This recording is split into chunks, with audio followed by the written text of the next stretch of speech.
अस्सलाम वालेकुम गाइस। तो ये टास्क होने लगा कि पहली बारी किसकी होगी। तो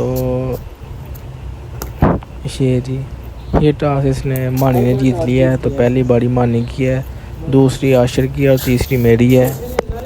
तीनों ने 30-30 गेंदें खेलनी है, 30-30। तो ये पहला बॉल है।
Oh, what a ball!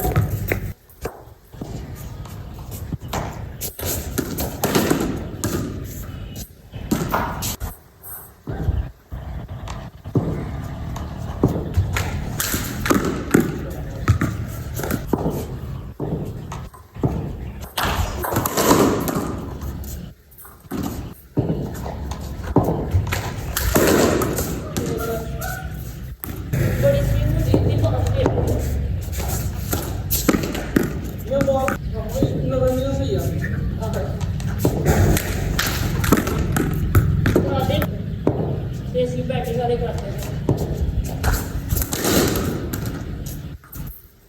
बाल बचानी है, बाल सीधी है।